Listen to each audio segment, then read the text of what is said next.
ਇਹ ਹਫ਼ਤਾਵਾਰ ਬਾਈਬਲ ਦਾ ਦਰਸੀਵਾਸ Plainfield Christian Science Church Independent ਵੱਲੋਂ ਹੈ, ਜਿਹੜਾ ਨਿਊ ਜਰਸੀ ਅਮਰੀਕਾ ਵਿੱਚ ਹੈ। ਹੋਰ ਮਾਲੂਮਾਤ ਲਈ ਤੁਸੀਂ ਸਾਡੀ ਵੈਬਸਾਈਟ ਵੇਖੋ www.plainfieldcs.com। ਇਹ ਸਬਕ 28 ਅਗਸਤ 2022 ਐਤਵਾਰ ਦੇ ਦਿਨ ਹਫ਼ਤੇ ਦੇ ਅਖੀਰ ਉੱਤੇ ਤੁਹਾਡੇ ਪੜ੍ਹਨ ਲਈ ਤਿਆਰ ਕੀਤਾ ਗਿਆ ਹੈ। ਮਜ਼ਮੂਨ ਮਸੀਹ ਯਸੂ। ਸੁਨਹਿਰੀ ਮਤਨ ਮੁਕਾਸ਼ਫਾ। ਮੈਂ ਯਸੂ ਦਾਊਦ ਦੀ ਅਸਲ ਪੀੜ੍ਹੀ ਤੇ ਸਵੇਰ ਦਾ ਚਮਕਦਾ ਤਾਰਾ ਵਾਂ। ਜਵਾਬੀ ਪੜ੍ਹਾਈ ਮੁਕਾਸ਼ਫਾ।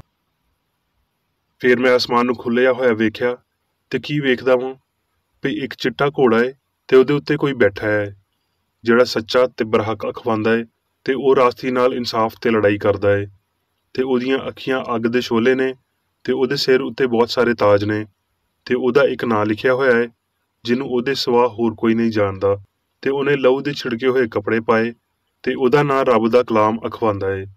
ਤੇ ਅਸਮਾਨ ਦੀਆਂ ਫੌਜਾਂ ਚਿੱਟੇ ਘੋੜਿਆਂ ਉੱਤੇ ਬੈਠ ਕੇ ਤੇ ਚਿੱਟੇ ਸਾਫ਼ ਮਹੀਨ ਕਤਾਨੀ ਕੱਪੜੇ ਪਾ ਕੇ ਉਹਦੇ ਮਗਰ ਨੇ, ਤੇ ਕੌਮਾਂ ਨੂੰ ਮਾਰਨ ਲਈ ਉਹਦੇ ਮੂੰਹ ਚੋਂ ਇੱਕ ਤੇਜ਼ ਤਲਵਾਰ ਨਿਕਲਦੀ ਏ, ਤੇ ਉਹ ਲੋਹੇ ਦੇ ਸੋਟੇ ਨਾਲ ਉਹਦੇ ਉੱਤੇ ਹੁਕੂਮਤ ਕਰੇਗਾ, ਤੇ ਕਾਦਰ ਮੁਤਲਕ ਰੱਬ ਦੀ ਸਖਤ ਗੁੱਸੇ ਵਾਲੀ ਮੈਅ ਦੇ ਹੌਜ਼ ਵਿੱਚ ਅੰਗੂਰ ਨਿਚੋੜੇਗਾ। ਤੇ ਉਹਦੇ ਕੱਪੜਿਆਂ ਤੇ ਉਹਨਾਂ ਉੱਤੇ ਇਹ ਨਾਂ ਲਿਖਿਆ ਹੋਏਗਾ ਭਈ ਬਾਦਸ਼ਾਹਾਂ ਦਾ ਬਾਦਸ਼ਾਹ ਤੇ ਖੁਦਾਵੰਦਾਂ ਦਾ ਖੁਦਾਵੰਦ। ਤਰਸੀਵਾਜ਼ ਬਾਈਬਲ ਵਿੱਚੋਂ ਯਸਾਇਆ।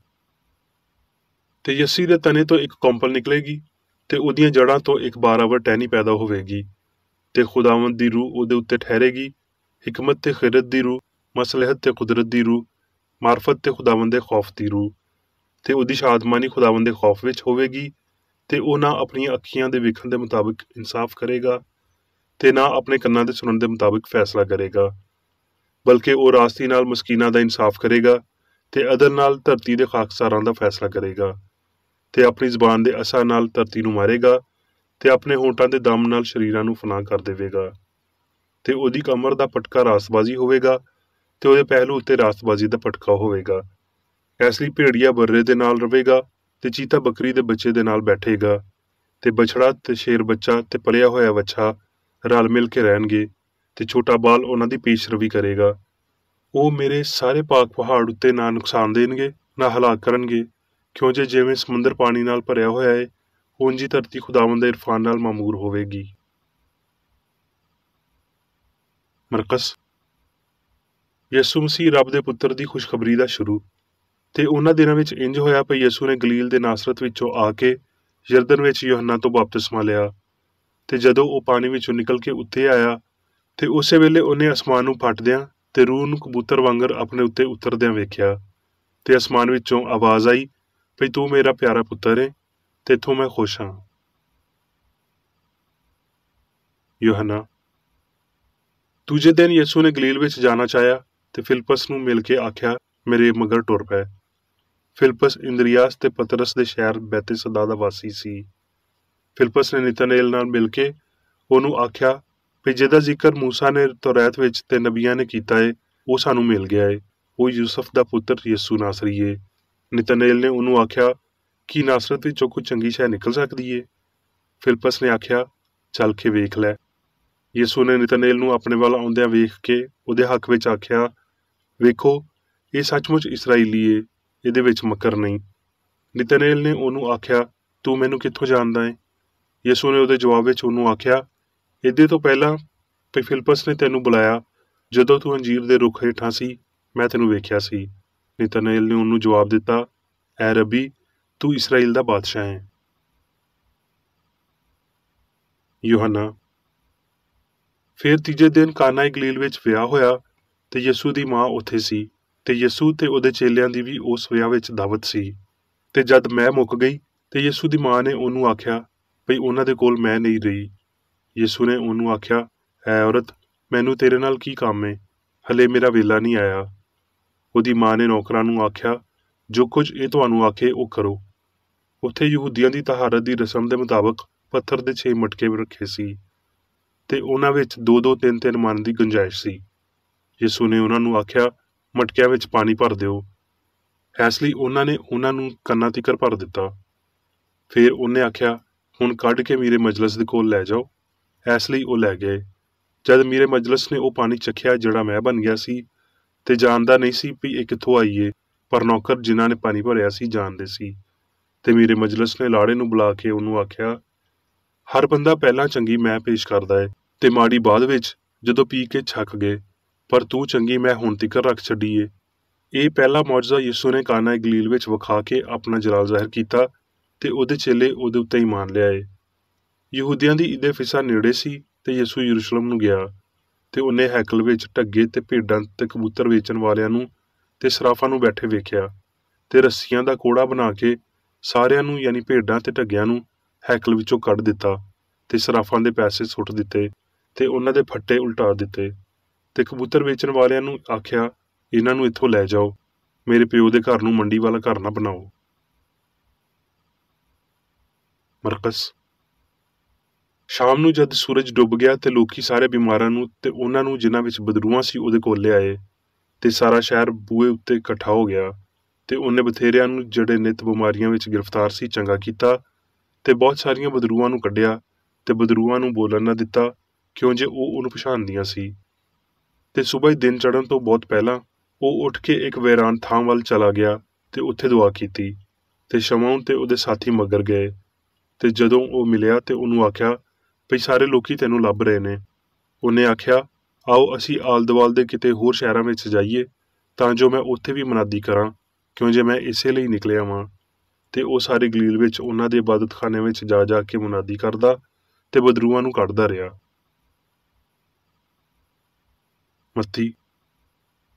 ਤੇ ਯੂਹੰਨਾ ਨੇ ਕੈਦਖਾਨੇ ਵਿੱਚ ਯਿਸੂ ਦੇ ਕੰਮਾਂ ਦਾ ਹਾਲ ਸੁਣ ਕੇ ਆਪਣੇ ਦੋ ਚੇਲਿਆਂ ਦੇ ਰਾਹੀਂ ਉਹਦੇ ਤੋਂ ਪੁੱਛਣ ਨੂੰ ਘੱਲਿਆ, ਭਈ ਆਉਣ ਵਾਲਾ ਤੂੰ ਹੀ ਏ ਜਾਂ ਅਸੀਂ ਕਿਸੇ ਦੂਜੇ ਦੀ ਰਾਹ ਤੱਕੀਏ। ਯਿਸੂ ਨੇ ਜਵਾਬ ਵਿੱਚ ਉਹਨਾਂ ਨੂੰ ਆਖਿਆ, ਵੀ ਜੋ ਕੁਝ ਤੁਸੀਂ ਸੁਣਦੇ ਤੇ ਵੇਖਦੇ ਹੋ ਜਾ ਕੇ ਯੂਹੰਨਾ ਨੂੰ ਦੱਸੋ, ਭਈ ਅੰਨੇ ਵੇਖਦੇ ਤੇ ਲੰਗੜੇ ਟੁਰਦੇ ਫਿਰਦੇ ਨੇ, ਕੋੜੀ ਪਾਕ ਕੀਤੇ ਜਾਂਦੇ ਨੇ ਤੇ ਬੋਲੇ ਸੁਣਦੇ ਤੇ ਮੋਏ ਜਿਉਂਦੇ ਕੀਤੇ ਜਾਂਦੇ ਨੇ ਤੇ ਗਰੀਬਾਂ ਨੂੰ ਖੁਸ਼ਖਬਰੀ ਸੁਣਾਈ ਜਾਂਦੀ ਏ ਤੇ ਧੰਨ ਏ ਉਹ ਜਿਹੜਾ ਮੇਰੇ ਪਾਰੋਂ ਠੋਕਰ ਨਾ ਖਾਵੇ। ਯੂਹੰਨਾ। ਹੋਰ ਵੀ ਬਹੁਤ ਸਾਰੇ ਕੰਮ ਨੇ ਜਿਹੜੇ ਯਿਸੂ ਨੇ ਕੀਤੇ। ਜੇ ਉਹ ਵੱਖੋ ਵੱਖ ਲਿਖੇ ਜਾਂਦੇ ਤੇ ਮੈਨੂੰ ਲੱਗਦਾ ਹੈ ਵੀ ਜਿਹੜੀਆਂ ਕਿਤਾਬਾਂ ਲਿਖੀਆਂ ਜਾਂਦੀਆਂ ਉਹਨਾਂ ਲਈ ਜੱਗ ਵਿੱਚ ਗੁੰਜਾਇਸ਼ ਨਾ ਹੁੰਦੀ। ਆਮੀਨ। ਹੁਣ ਮੈਂ ਮੇਰੀ ਬੇਕਰੇਡੀ ਦੀ ਲਿਖੀ ਹੋਈ ਕ੍ਰਿਸਚਨ ਸਾਇੰਸ ਦੀ ਦਰਸੀ ਕਿਤਾਬ ਸਾਇੰਸ ਤੇ ਸਿਹਤ ਆਇਤਾਂ ਦੀ ਕੁੰਜੀ ਦੇ ਨਾਲ ਵਿੱਚੋਂ ਲਈਆਂ ਹੋਈਆਂ ਲਿਖਾਈਆਂ ਪੜਾਂਗਾ। ਸਾਇੰਸ ਤੇ ਸਿਹਤ। ਮਸੀਹ ਰੱਬ ਦਾ ਇਲਾਹੀ ਇਜ਼ਹਾਰ ਜਿਹੜਾ ਮੁਜੱਸਮ ਗਲਤੀ ਨੂੰ ਬਰਬਾਦ ਕਰਨ ਲਈ ਬਦਨ ਦੀ ਸੂਰਤ ਵਿੱਚ ਆਉਂਦਾ ਹੈ। ਯਿਸੂ ਇਲਾਹੀ ਖਿਆਲ ਦਾ ਬੁਲੰਦ ਤਰੀਨ ਇਨਸਾਨੀ ਜਿਸਮਾਨੀ ਤਸੱਵਰ ਗਲਤੀ ਨੂੰ ਮੁਲਾਮਤ ਕਰਦਿਆਂ ਤੇ ਨੇਸਤ ਕਰਦਿਆਂ ਹੋਏ ਤੇ ਇਨਸਾਨੀ ਲਾਫਾਨੀਅਤ ਨੂੰ ਲੋਭ ਵਿੱਚ ਲਿਆਉਂਦਿਆਂ ਹੋਏ।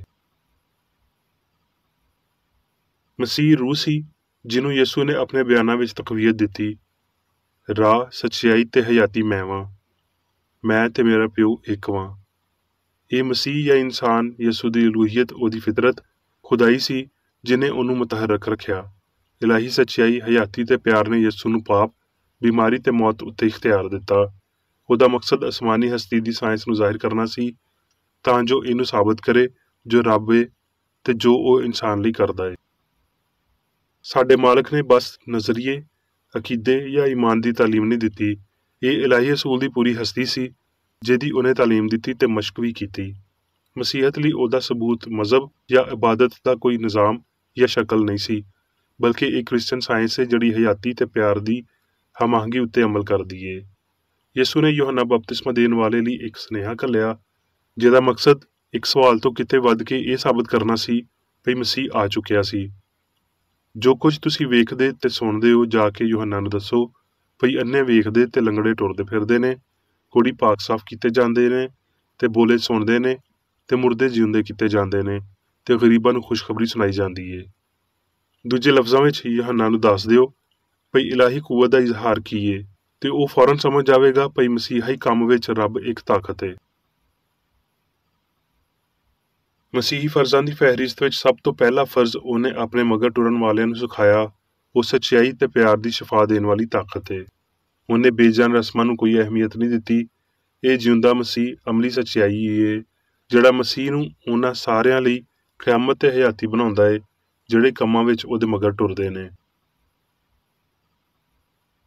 ਇਲਾਹੀ ਅਸੂਲ ਹਰ ਥਾਂ ਤੇ ਮੌਜੂਦ ਤੇ ਕਾਦਰ ਮੁਤਲਕ ਏ।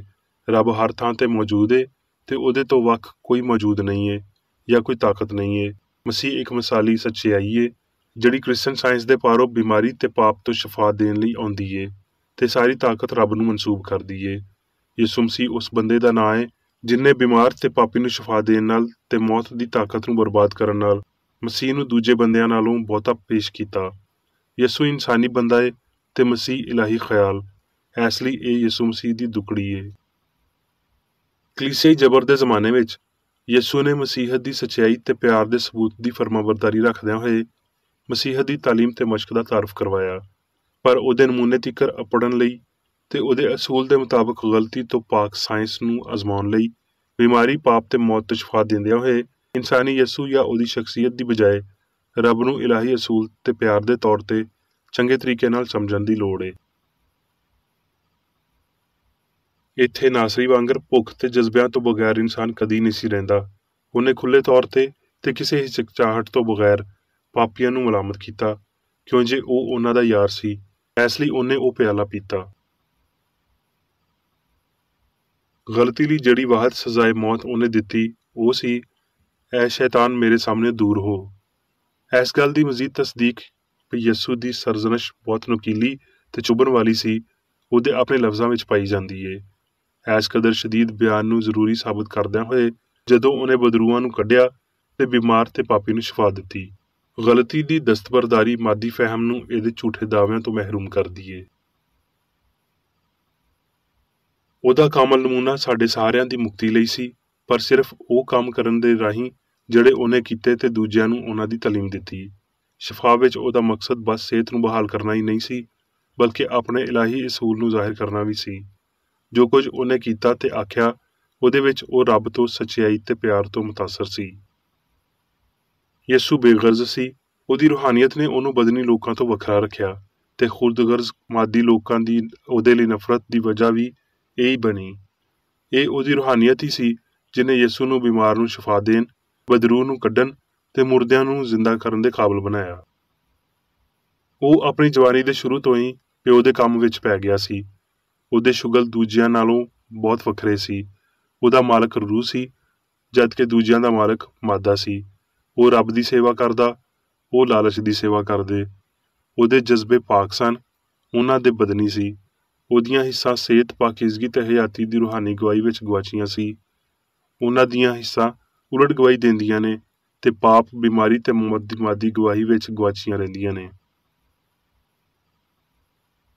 ਦੁਖੀ ਬੰਦਾ ਮਾਦੀ ਹਯਾਤੀ ਤੇ ਜ਼ਹਾਨਤ ਦੇ ਅਦਮ ਨੂੰ ਤੇ ਕਾਦਰ ਜਾਮੇ ਰੱਬ, ਚੰਗਿਆਈ ਦੀ ਕਾਦਰ ਅਸਲੀਅਤ ਨੂੰ ਚੰਗੀ ਤਰ੍ਹਾਂ ਸਮਝਦਾ ਏ। ਸ਼ਫਾਈਆ ਸਿਆਣ ਜਾਂ ਕ੍ਰਿਸਚਨ ਸਾਇੰਸ ਦੇ ਇਹ ਅਫਜ਼ਲ ਨੁਕਤੇ ਨੇ ਜਿਨ੍ਹਾਂ ਨੇ ਉਹਨੂੰ ਮੁਹੱਬਤ ਨਾਲ ਲੇਸ ਕੀਤਾ। ਰੱਬ ਦੇ ਆਲਾ ਤਰੀਨ ਨੁਮਾਇੰਦੇ ਨੇ ਇਲਾਹੀ ਅਸੂਲ ਦੀ ਅਕਾਸੀ ਲਈ ਇਨਸਾਨੀ ਕਾਬਲੀਅਤ ਦੇ ਬਾਰੇ ਗੱਲ ਕਰਦਿਆਂ ਹੋਏ ਆਪਣੇ ਚੇਲਿਆਂ ਨੂੰ ਪੇਸ਼ਨਗੋਈ ਦੇ ਤੌਰ ਤੇ ਨਾ ਸਿਰਫ ਆਪਣੇ ਦੌਰ ਬਲਕਿ ਹਰ ਦੌਰ ਲਈ ਆਖਿਆ, ਜਿਹੜਾ ਮੇਰੇ ਉੱਤੇ ਈਮਾਨ ਰੱਖਦਾ ਏ ਇਹ ਕੰਮ ਜਿਹੜੇ ਮੈਂ ਕਰਦਾ ਵਾਂ ਉਹ ਵੀ ਕਰੇਗਾ ਤੇ ਈਮਾਨ ਲਿਆਉਣ ਵਾਲਿਆਂ ਦੇ ਵਿਚਾਲੇ ਇਹ ਮੌਜਜ਼ੇ ਹੋਣਗੇ। ਸਾਡਾ ਅਸਮਾਨੀ ਪਿਓ ਇਲਾਹੀ ਮੁਹੱਬਤ ਇਹ ਮੰਗ ਰੱਖਦਾ ਏ ਵੀ ਸਾਨੂੰ ਸਾਡੇ ਮਾਲਕ ਤੇ ਉਹਦੇ ਚੇਲਿਆਂ ਦੇ ਨਮੂਨਿਆਂ ਮਗਰ ਟੁਰਨਾ ਚਾਹੀਦਾ ਏ ਤੇ ਬਸ ਉਹਦੀ ਸ਼ਖਸੀਅਤ ਦੀ ਇਬਾਦਤ ਨਹੀਂ ਕਰਨੀ ਚਾਹੀਦੀ। ਇਹ ਗੱਲ ਅਫਸੋਸਨਾਕ ਏ ਵੀ ਇਲਾਹੀ ਖਿਦਮਤ ਦਾ ਜੁਮਲਾ ਆਮ ਤੌਰ ਤੇ ਰੋਜ਼ਾਨਾ ਦੇ ਕੰਮਾਂ ਦੀ ਬਜਾਏ ਅਵਾਮੀ ਇਬਾਦਤ ਦੇ ਮਾਨਿਆਂ ਦੇ ਨਾਲ ਆਇਆ। ਸਾਡੇ ਮਾਲਕ ਵਾਂਗਰ ਸਾਨੂੰ ਵੀ ਮਾਦੀ ਫਹਿਮ ਤੋਂ ਹਸਤੀ ਦੇ ਰੂਹਾਨੀ ਫਹਿਮ ਵੱਲ ਰੁਖਸਤ ਹੋਣਾ ਚਾਹੀਦਾ ਹੈ। ਯਿਸੂ ਦੀ ਨਾ ਤੇ ਪੈਦਾਇਸ਼, ਕਿਰਦਾਰ ਤੇ ਨਾ ਹੀ ਕੰਮ ਨੂੰ ਆਮ ਤੌਰ ਤੇ ਸਮਝਿਆ ਗਿਆ। ਉਹਦੀ ਫਿਤਰਤ ਦੇ ਇੱਕ ਵੀ ਜੁਜ਼ ਨੂੰ ਮਾਦੀ ਜੱਗ ਨੇ ਠੀਕ ਨਾ ਮੰਨਿਆ। ਇੱਥੇ ਤੀਕਰ ਵੀ ਉਹਦੀ ਪਾਕੀਜ਼ਗੀ ਤੇ ਨੇਕੀ ਨੇ ਵੀ ਬੰਦਿਆਂ ਨੂੰ ਇਹ ਆਖਣ ਤੋਂ ਬਾਜ਼ ਨਾ ਰੱਖਿਆ ਭਈ ਇਹ ਪੇਟੂ ਤੇ ਨਾਪਾਕ ਲੋਕਾਂ ਦਾ ਯਾਰ ਏ ਤੇ ਬਿਲਜ਼ਬੂਲ ਇਹਦਾ ਸਰਬਰਾਹ ਏ। ਐ ਮਸੀਹੀ ਸ਼ਹੀਦ ਯਾਦ ਰੱਖ ਭਈ ਇੰਨਾ ਹੀ ਬਹੁਤ ਏ ਜੇ ਤੂੰ ਆਪਣੇ ਆਪ ਨੂੰ ਆਪਣੇ ਮਾਲਕ ਦੀ ਜੁੱਤੀ ਦਾ ਤਸਮਾ ਖੋਲ੍ਹਣ ਦੇ ਕਾਬਲ ਵੀ ਨਾ ਸਮਝੇ। ਸੱਚਾਈ ਦਾ ਲਾਫਾਨੀ ਨਜ਼ਰੀਆ ਆਪਣੇ ਪਰਾਂ ਹੇਠਾਂ ਬਿਮਾਰਾਂ ਤੇ ਪਾਪੀਆਂ ਨੂੰ ਇਕੱਠਿਆਂ ਕਰਦਿਆਂ ਹੋਏ ਸਦੀਆਂ ਦਾ ਇਹਾਤਾ ਕਰ ਰਿਹਾ ਏ। ਮੇਰੀ ਖਸਤਾ ਹਾਲ ਉਮੀਦ ਉਸ ਖੁਸ਼ੀ ਦੇ ਦਿਨ ਦਾ ਅਹਿਸਾਸ ਦਿਲਾਉਣ ਦੀ ਕੋਸ਼ਿਸ਼ ਕਰਦੀ ਏ ਜਦੋਂ ਇਨਸਾਨ ਮਸੀਹ ਦੀ ਸਾਇੰਸ ਨੂੰ ਸਮਝੇਗਾ ਤੇ ਆਪਣੇ ਗੁਆਂਢੀ ਨਾਲ ਆਪਣੇ ਵਾਂਗਰ ਮੁਹੱਬਤ ਰੱਖੇਗਾ। ਜਦੋਂ ਉਹ ਇਹ ਜਾਣੇਗਾ ਵੀ ਰੱਬ ਕਾਦਰ ਮੁਤਲਕ ਏ ਤੇ ਜੋ ਕੁਝ ਉਹਨੇ ਇਨਸਾਨ ਲਈ ਕੀਤਾ ਏ ਤੇ ਕਰ ਰਿਹਾ ਏ ਉਹਦੇ ਵਿੱਚ ਇਲਾਹੀ ਮੁਹੱਬਤ ਦੀ ਸ਼ਫਾਈਆ ਤਾਕਤ ਨੂੰ ਜਾਣੇਗਾ। ਵਾਅਦੇ ਪੂਰੇ ਕੀਤੇ ਜਾਣਗੇ। ਇਲਾਹੀ ਸ਼ਿਫਾ ਦੇ ਦੁਬਾਰਾ ਜ਼ਾਹਿਰ ਹੋਣ ਦਾ ਵੇਲਾ ਹਰ ਵੇਲਾ ਹੁੰਦਾ ਏ ਤੇ ਜੋ ਕੋਈ ਵੀ ਆਪਣਾ ਧਰਤੀ ਵਾਲਾ ਸਭ ਕੁਝ ਇਲਾਹੀ ਸਾਇੰਸ ਦੀ ਅਲਤਾਰ ਉੱਤੇ ਰੱਖਦਾ ਏ ਉਹ ਹੁਣ ਮਸੀਹ ਦੇ ਪਿਆਲੇ ਵਿੱਚੋਂ ਪੀਂਦਾ ਏ ਤੇ ਉਹ ਰੂਹ ਤੇ ਮਸੀਹੀ ਸ਼ਿਫਾ ਦੀ ਤਾਕਤ ਨਾਲ ਮਲਬੂਸ ਹੁੰਦਾ ਏ। ਹੁਣ ਮੈਂ ਮੇਰੀ ਬੇਕਰ ਰੈਡੀ ਵੱਲੋਂ ਚਰਚ ਮੈਨੂਅਲ ਵਿੱਚ ਦਿੱਤੇ ਹੋਏ ਰੋਜ਼ਾਨਾ ਦੇ 3 ਫਰਜ਼ ਪੜਾਂਗਾ। ਰੋਜ਼ਾਨਾ ਦੀ ਦੁਆ। ਇਸ ਚਰਚ ਦੇ ਹਰ ਰੁਕਨ ਦਾ ਇਹ ਫਰਜ਼ ਹੈ ਕਿ ਉਹ ਹਰ ਰੋਜ਼ ਇਹ ਦੁਆ ਕਰੇ, ਤੇਰੀ ਬਾਦਸ਼ਾਹੀ ਆਵੇ, ਇਲਾਹੀ ਸੱਚਾਈ, ਹਯਾਤੀ ਤੇ ਪਿਆਰ ਦੀ ਸਲਤਨਤ ਮੇਰੇ ਅੰਦਰ ਕਾਇਮ ਹੋਵੇ ਤੇ ਸਾਰੇ ਪਾਪ ਮੈਥੋਂ ਨਿਕਲ ਜਾਣ ਤੇ ਤੇਰਾ ਕਲਾਮ ਸਾਰੇ ਇਨਸਾਨਾਂ ਦੇ ਪਿਆਰ ਨੂੰ ਵਧਾਵੇ ਤੇ ਉਹਨਾਂ ਉੱਤੇ ਹਕੂਮਤ ਕਰੇ। ਮਕਸਦਾਂ ਤੇ ਕੰਮਾਂ ਦਾ ਇੱਕ ਅਸੂਲ। ਨਾ ਕੋਈ ਮੁਖਾਲਫਤ ਤੇ ਨਾ ਕੋਈ ਜ਼ਾਤੀ ਤਾਲੁਕ ਮਾਦਰੀ ਚਰਚ ਦੇ ਕਿਸੇ ਰੁਕਨ ਦੇ ਮਕਸਦਾਂ ਜਾਂ ਕੰਮਾਂ ਉੱਤੇ ਅਸਰ ਕਰਨੇ ਚਾਹੀਦੇ। ਸਾਇੰਸ ਵਿੱਚ ਬਸ ਇਲਾਹੀ ਪਿਆਰ ਹੀ ਹਕੂਮਤ ਕਰਦਾ ਹੈ ਤੇ ਇੱਕ ਮਸੀਹ ਸਾਇੰਸਦਾਨ ਪਾਪ ਨੂੰ ਰੱਦ ਕਰਦਿਆਂ ਹੋਏ ਸੁੱਚੀ ਭਰਾਬੰਦੀ, ਖੈਰਾਤ ਪਸੰਦੀ ਤੇ ਮਾਫੀ ਨਾਲ ਪਿਆਰ ਦੀਆਂ ਮਿੱਠੀਆਂ ਸੱਚਾਈਆਂ ਦਾ ਪਰਛਾਵਾਂ ਬਣਦਾ ਹੈ। ਇਸ ਚਰਚ ਦੇ ਸਾਰੇ ਰੁਕਨਾਂ ਨੂੰ ਸਾਰੇ ਪਾਪਾਂ ਤੋਂ, ਗਲਤ ਤਰ੍ਹਾਂ ਦੀਆਂ ਪੇਸ਼ਨਗੋਈਆਂ, ਮੁਨਸਫੀਆਂ, ਮੁਜ਼ਮਤਾਂ, ਸਲਾਵਾਂ, ਗਲਤ ਅਸਰਾਂ ਨੂੰ ਲੈਣ ਤੇ ਗਲਤ ਅਸਰ ਦੇਣ ਤੋਂ ਆਜ਼ਾਦ ਰਹਿਣ ਲਈ ਹਰ ਰੋਜ਼ ਖਿਆਲ ਰੱਖਣਾ ਚਾਹੀਦਾ ਹੈ ਤੇ ਦੁਆ ਕਰਨੀ ਚਾਹੀਦੀ ਹੈ। ਫਰਜ਼ ਲਈ ਚੁਸਤੀ। ਇਸ ਚਰਚ ਦੇ ਹਰ ਰੁਕਨ ਦਾ ਇਹ ਫਰਜ਼ ਹੈ ਕਿ ਉਹ ਹਰ ਰੋਜ਼ ਜਾਰਹਾਨਾ ਜ਼ਿਹਨੀ ਸਲਾਵਾਂ ਦੇ ਖਿਲਾਫ ਆਪਣੇ ਆਪ ਨੂੰ ਤਿਆਰ ਰੱਖੇ ਤੇ ਰੱਬ, ਆਪਣੇ ਕਾਇਦ ਤੇ ਇਨਸਾਨਾਂ ਲਈ ਆਪਣੇ ਫਰਜ਼ਾਂ ਨੂੰ ਨਾ ਕਦੀ ਭੁੱਲੇ ਤੇ ਨਾ ਕਦੀ ਨਜ਼ਰਅੰਦਾਜ਼ ਕਰੇ। ਉਹਦੇ ਕੰਮਾਂ ਦੇ ਰਾਹੀਂ ਉਹਦਾ ਇਨਸਾਫ ਹੋਵੇਗਾ, ਉਹ ਬੇਕਸੂਰ ਜਾਂ ਕਸੂਰਵਾਰ ਹੋਵੇਗਾ।